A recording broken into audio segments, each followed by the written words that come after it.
Hello friend, this is Aman Verma and you are watching you believe you will. तो यार, आज के इस वीडियो में हम उस महान शख्सियत के बारे में बात करने वाले हैं जिन्होंने इंडिया को 28 साल बाद वर्ल्ड कप की ट्रॉफी दी। तो सबसे पहले wish you very very happy birthday sir. और इस वीडियो में मैं उनकी स्ट्रगल स्टोरी से रिलेटेड कोई बात नहीं करने वाला हूँ, उनकी जीत हार से रिलेटेड कोई बात नहीं करने वाला हूँ, उनकी ट्रॉफीज, उनके अवार्ड्स, उनके रिकॉर्ड्स से रिलेटेड कोई बात नहीं करने वाला हूँ। एक्चुअली वो एज अ ह्यूमन बीइंग पूरी दुनिया को इंस्पायर करते हैं और मैं भी उनसे इंस्पायर हुआ हूँ। हम सब उनसे इंस्पायर हुए हैं। तो कौन सी ऐसी बातें हैं जो हम उनसे सीख सकते हैं as a human being, as a cricketer, as a player, as a struggler, as a whatever. तो वही कुछ बातें हैं। वैसे तो हम उनसे बहुत कुछ सीख सकते हैं, लेकिन उनमें से जैसा कि उनका लकी नंबर है 7, तो 7 ऐसी बातें जो मैंने उनसे सीखी हैं और जो मैं अपनी ज़िंदगी में अप्लाई करता हूँ, वही 7 बातें मैं आपके साथ शेयर करने वाला हूँ। और मुझे उम्मीद है कि आप भी इस वीडियो से कुछ ना कुछ ज़रूर सीख कर जाएंगे। तो लेट्स स्टार्ट।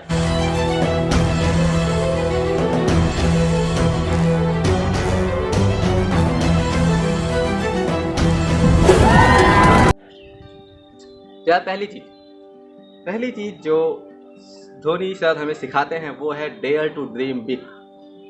मतलब कि हमेशा बड़ा सोचो या सपना देखो तो बड़ा देखो। तो किसी बहुत महान शख्सियत ने कहा है कि जब सपना ही देखना है तो छोटा क्यों देखें, बड़ा देखते हैं। तो एक रांची के एक छोटे से परिवार में एक मिडिल क्लास फैमिली में पैदा हुआ लड़का, और उसने सपना देखा भी तो क्या देखा कि इंडिया को रिप्रेजेंट करेगा, इंडिया को वर्ल्ड कप दिलाए। तो ये एक चीज़ है जो वो बहुत छोटी सी उम्र से उनको विकेट कीपिंग भी अच्छे से नहीं आती थी। फुटबॉल खेलना चाहते थे, फुटबॉल पसंद था, लेकिन फिर क्रिकेट में आए और क्रिकेट में फिर विकेट कीपिंग कराई गई, बैटिंग मिलती ही नहीं थी। बैटिंग आप सब ने मूवी देख रखी होगी, उसमें आप उनकी स्ट्रगल देखी होगी। लेकिन फिर भी उन्होंने अपना सपना नहीं छोड़ा। सपना उन्होंने देखा कि हाँ, मुझे इंडिया को वर्ल्ड कप दिलाना है, और ही सक्सीड। तो यार, हमेशा जब भी कुछ सोचो तो बड़ा सोचो, रियलिस्टिक सोचो, लेकिन हाँ, बड़ा सोचो। अब ये नहीं कि तारे तोड़ कर लाने, वो सब नहीं। रियलिस्टिक सोच रखो और बड़ा सोचो। छोटा मोटा सब सोचते हैं, क्योंकि यार इस दुनिया में 99% लोग फेल इसलिए नहीं होते कि वो कुछ बड़ा सोचते हैं, उसे हासिल नहीं करते। 99% लोग फेल इसलिए होते हैं क्योंकि वो बहुत छोटा सोचते हैं, उसे हासिल कर जाते हैं। तो यार, हमेशा जब भी सपना देखो तो बड़ा देखो। कुछ भी करने की सोचो तो बड़े लेवल पर करने की सोचो। शुरुआत छोटे से करो, लेकिन हाँ, तो सोच होनी चाहिए वो ब्रॉड होनी चाहिए। ओके। और नाउ द सेकेंड थिंग यार, दूसरी चीज़ धोनी सर हमें सिखाते हैं, और शायद सबसे बड़ी चीज़ है जो आजकल कोई नहीं करता, वो है टुक योर रिस्पॉन्सिबिलिटीज। अपनी रिस्पॉन्सिबिलिटी को लेना सीख। क्रिकेट खेलने का सपना था, फिर भी पापा के कहने पर पेपर भी देते थे, और साथ में पेपर जल्दी पूरा करके मैच भी खेलने जाते थे। यानी अपने सपने की ओर भी भाग रहे थे और साथ में अपनी रिस्पॉन्सिबिलिटी को भी समझ रहे थे कि हाँ, मुझे ये काम करना है, पापा की खुशी के लिए, घर वालों की खुशी के लिए। तो यार, अपनी रिस्पॉन्सिबिलिटी लेना सीखो। कई मैचों में हमने देखा है यार, जब भी हमें ज़रूरत पड़ी है कि हाँ, धोनी साहब हमें कुछ मैच जिताएं या इंडिया को किसी बुरी सिचुएशन से बाहर लेकर जाएं, उन्होंने रिस्पॉन्सिबिलिटी ली है और मैच जिता कर भी दिखाया है, जिसकी कोई गिनती नहीं है कि कितने मैच उन्होंने जिता दिए। तो यार, अपनी रिस्पॉन्सिबिलिटी को समझो। कोई भी काम कर रहे हो तो उसको पूरे मन से करो, वरना छोड़ दो, किसी और को दे दो। लेकिन ऐसा नहीं कि कोई काम ले लिया, उसे कर भी नहीं रहे हो, वो काम पड़ो। तो अपनी रिस्पॉन्सिबिलिटी समझो, जैसा कि धोनी सर करते हैं। नीचे आते हैं, खुद से पहले दूसरों को मौका देते हैं, लेकिन रिस्पॉन्सिबिलिटी उनको पता है कि अगर ऊपर वाले नहीं चलेंगे तो नीचे जाके वो संभाल। तो अपनी रिस्पॉन्सिबिलिटी को समझो, as a captain, as a human being, कैसे भी करके वो जो करते हैं विकेट कीपिंग के तौर पर या बैटिंग के तौर पर या कैप्टन के तौर पर, जो भी करते हैं, अपनी रिस्पॉन्सिबिलिटी बहुत अच्छे से निभाते हैं। और ये एक बहुत इंपॉर्टेंट चीज़ है जो हमें सीखनी चाहिए कि हाँ, हमें अपनी रिस्पॉन्सिबिलिटी को समझना चाहिए। क्योंकि यार, जब हम रिस्पॉन्सिबिलिटी अपने ऊपर लेने लगते हैं ना, तो फिर हम कुछ भी कर सकते हैं। Okay, now the third thing, वो है कि सुनो सबकी पर करो अपने मन। तो क्रिकेटर बनना था, लेकिन लेकिन टिकट कलेक्टर की नौकरी लग गई। घर वालों की खुशी के लिए और सबकी खुशी के लिए टिकट कलेक्टर भी ट्राई किया। वहाँ भी 2 साल, 2001 से लेकर 2003 तक उन्होंने नौकरी भी की। लेकिन एट लास्ट उनको जब रियलाइज हुआ कि नहीं, यहाँ वो फंस चुके हैं और उनका जो सपना है वो कहीं ना कहीं खो रहा है, अंत में उन्होंने डिसाइड किया नहीं, मुझे वही करना। तो यार सुनो सबकी और ट्राई करो, सब कुछ ट्राई करो, जो भी लोग बोल रहे हैं वो भी ट्राई करो और जो तुम खुद चाहते हो वो भी ट्राई करो। उसके बाद जो दिल कहे बस वो करो। दिल कहे कि जो लोग कह रहे हैं वो सही है तो वो करो, और अगर दिल कहे कि जो तुम सोच रहे हो वो सही है तो सिर्फ वो करो। तो मैं ये नहीं कहता कि कुछ लोगों की मत सुनो या किसी की मत सुनो, बस अपने मन की करो, वो नहीं करना चाहिए। हमें सबकी सुननी चाहिए, अगर उसमें से कुछ अच्छा लग रहा है हमको तो वो हमें लेना चाहिए, बाकी जो ख़राब लग रहा है उसे छोड़ दो।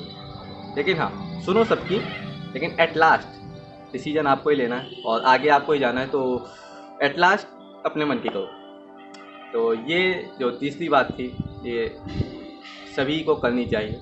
और so the fourth point is believe yourself. यार ये एक चीज़ है जो आज के टाइम पे बहुतों के पास नहीं, किसी को अपने ऊपर ही भरोसा नहीं रह गया। हम कोई डिसीजन लेने वाले होते हैं तो हमें खुद पर ही भरोसा नहीं होता कि हम ये जो कर रहे हैं सही कर रहे हैं गलत कर रहे हैं। घर वाले टोकते हैं, बाहर वाले टोकते हैं, पड़ोसी टोकते हैं, भाई बहन सब टोकते हैं कि नहीं ऐसा नहीं करना चाहिए, गलत, या नहीं कर पाओगे तुम, सब गिराते हैं। लेकिन खुद पर भरोसा रखो हमेशा, जैसा कि धोनी सर करते हैं। मैच की आखिरी बॉल तक उनको खुद पर भरोसा रहता है कि हाँ वो मैच निकाल कर ले जाएंगे।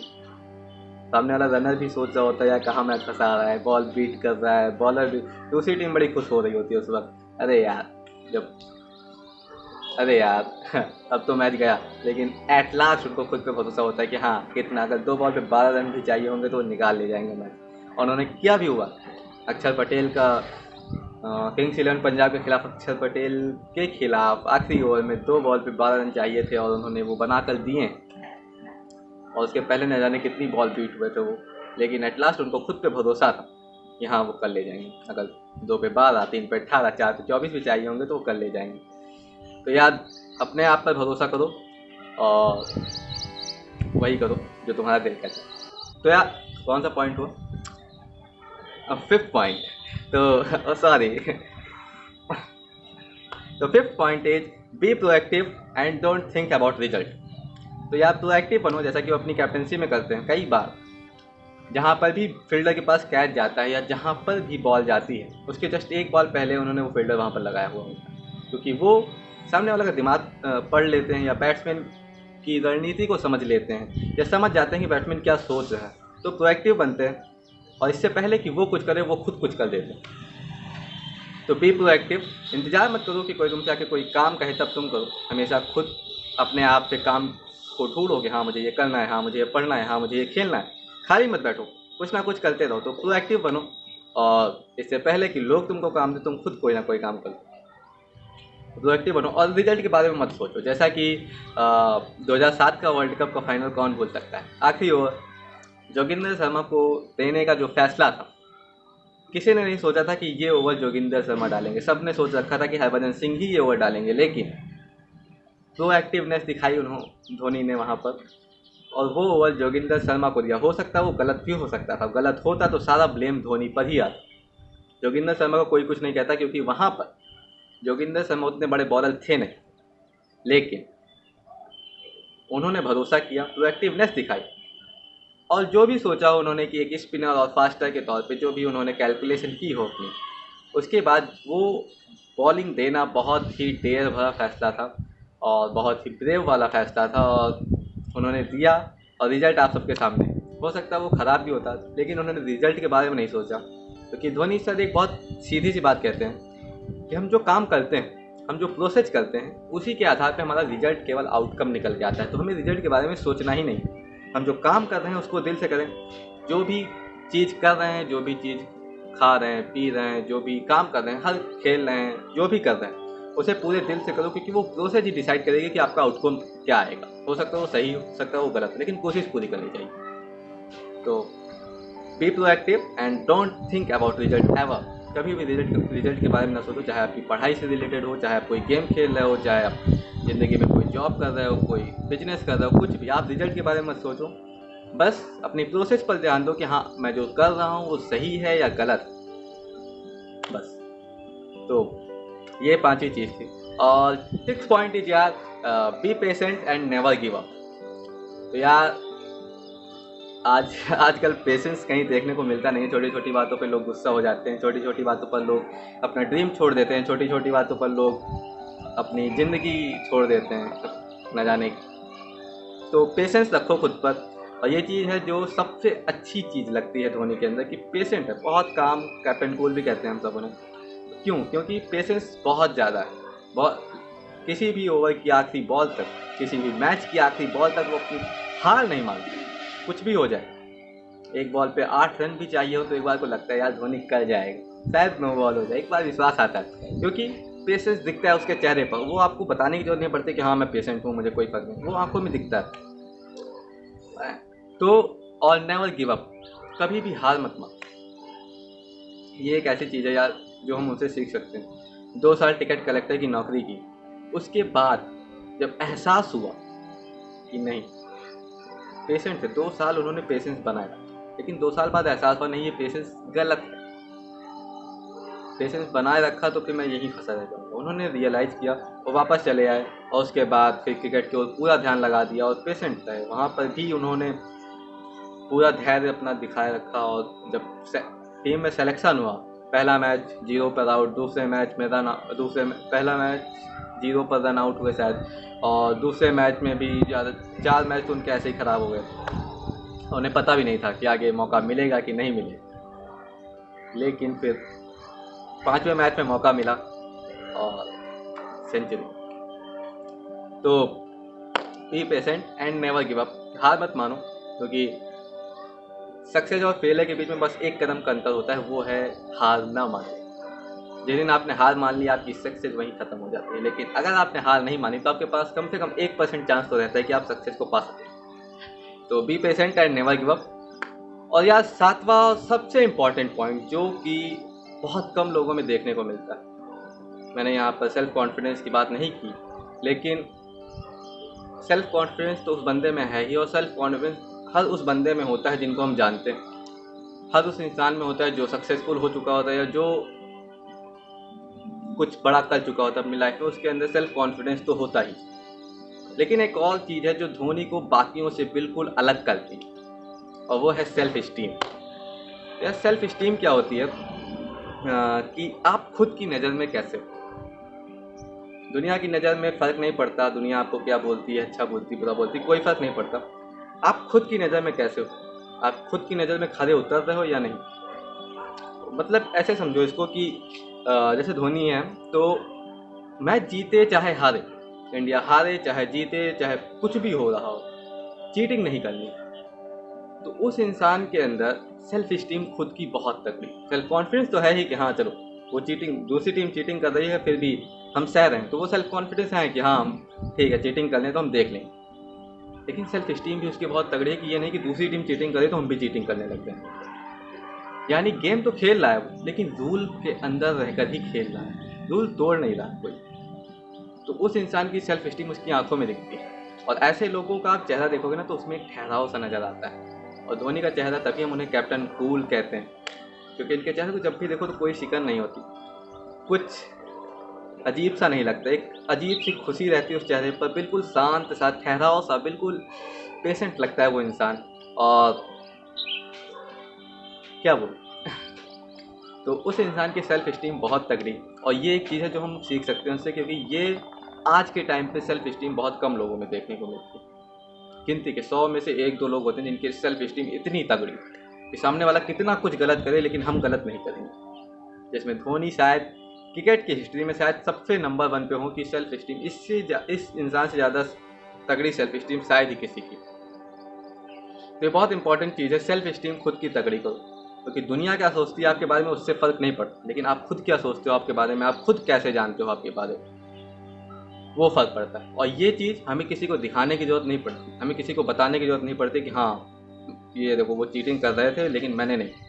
वो आपकी नज़रों में दिखता है, आपकी आंखों में दिखता है, आपके चेहरे पर दिखता है, और दुनिया खुद समझ जाती है कि इस इंसान की सेल्फ स्टीम बहुत तगड़ी है। तो यार ये कुछ बातें थी जो हम उनसे सीख सकते हैं और अपनी ज़िंदगी में अप्लाई कर सकते हैं, और कल को शायद आप भी MS धोनी का एक दूसरा अवतार होंगे। वैसा इंसान कोई हो नहीं सकता, लेकिन हाँ सोचने में क्या जाता है, सपना देखो तो बड़ा देखो। तो एक और विश करूँगा यार महेंद्र सिंह धोनी सर से, तो प्लीज़ यार इस वीडियो को शेयर करना खूब ज़्यादा, कि हो सके तो ये वीडियो धोनी सर तक पहुँच जाए। एक विश है कि सर बिना हेलीकॉप्टर शॉट दिखाए मत जाना प्लीज़। हमें पता है कि आप जो भी फैसला लेंगे वो सही होगा, लेकिन प्लीज़ ये रिक्वेस्ट है आपके सारे फैंस की तरफ से कि बिना हेलीकॉप्टर शॉट दिखाए मत जाना। एक मैच ज़रूर खेलना, उसके बाद ही जाना। अचानक से कुछ ऐसी सूचना ना मिले हमको कि मैं बोल नहीं सकता। तो प्लीज़ आप तब तक खेलते रहिएगा जब तक आप खेल सकते हैं, और आप जो भी फैसला लेंगे हम आपके साथ होंगे, लेकिन प्लीज़ अपने फैंस के लिए एक मैच ज़रूर खेलिएगा, कुछ भी। तो ये विश थी। और यार वीडियो अच्छा लगा हो तो लाइक करना, चैनल सब्सक्राइब करना, और भी बहुत चीज़ें हैं जो हम धोनी सर से सीख सकते हैं। तो एक वीडियो में मैं सारी चीज़ें नहीं बता सकता था। तो अगर आपको वीडियो अच्छा लगा तो कमेंट करो, और मैं इसका सेकंड पार्ट भी लेकर आऊँगा, क्योंकि और भी बहुत सी ऐसी बातें हैं धोनी सर के अंदर जो हम सीख सकते हैं, अपनी ज़िंदगी में अप्लाई कर सकते हैं, और एक ना एक दिन उनके जैसा पेशेंट और कैप्टन कूल या फिर ह्यूमन कूल बन सकते हैं। तो do whatever you want and believe yourself, because I believe that if you think you can, but if you believe you will.